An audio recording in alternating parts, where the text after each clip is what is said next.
Akala natin sina Goku, Vegeta, Gohan o Broly ang pinakamalakas na Saiyan. Pero mali. Mas malakas pa pala ang ninuno nila. Si Amsei. Ito ang unang pagkakataon na haharap si Goku sa sarili niyang ancestor. Bago pa nito, natalo na ni Amsei si Beerus kagabi at walang nagawa ang mga Angels kundi manatiling neutral. Kaya pinadala ni Whis sina Goku, Vegeta at Broly para harapin si Amsei. Naramdaman ni Amsei ang pagdating nila, kaya lumabas siya sa kuweba. Mayabang niyang sinabi na yung kalbong pusa na kalaban niya kagabi. Sobrang hina daw. Noong nakaraang gabi, naramdaman ni Beerus ang isang malakas at masamang aura sa Universe 7. Pinuntahan niya ito at doon niya nakita si Amsei, ang sinaunang Saiyan na muling nabuhay. Noong unang panahon, nasil si Amsei ng Fist King at ng Grand Priest gamit ang Chains of God. Pero sa paglipas ng panahon, nakawala siya. Pagdating ni Beerus, dahan-dahang tumayo si Amsei.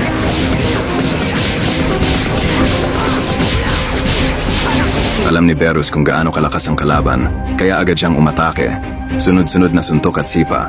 Pero si Amsei, sanay na sa laban. Nakipaglaban pa siya noon sa Grand Priest at ibang top-tier beings.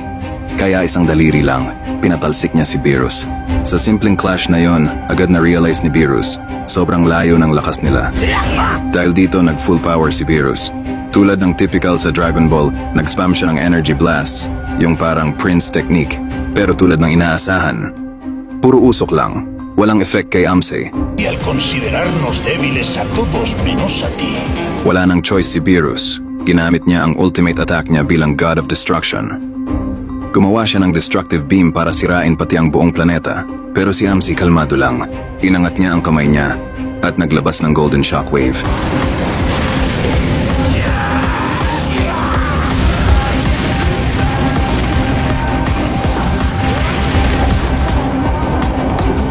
Pagkatapos ng explosion, walang damage si Amsei. Sinubukan ulit umatake ni Beerus pero wala pa rin. Dito na siya kinabahan. Isang suntok lang ni Amsei sa tiyan, napasukan ng dugo si Beerus. Pagkatapos noon tuloy-tuloy na combo, suntok, sipa, walang tigil. Hanggang sa tuluyan nang bumagsak si Beerus, unconscious. Ito ang nangyari kagabi. Pagkatapos ikwento ni Amsei ang lahat, hinamon niya sina Goku. Lahat sila handang lumaban. Pero si Goku, nagdesisyon na siya lang mag-isa. Si Amsei isang daliri lang ulit ang ginamit. Sumugod si Goku gamit ang full power niya. Tinamaan niya ang daliri ni Amsei. Pero walang nangyari. Dito na-realize ni Goku, hindi normal ang kalaban niya. Kahit ganon, nag-Super Saiyan lang muna siya para subukan ang lalim ng power ni Amsei.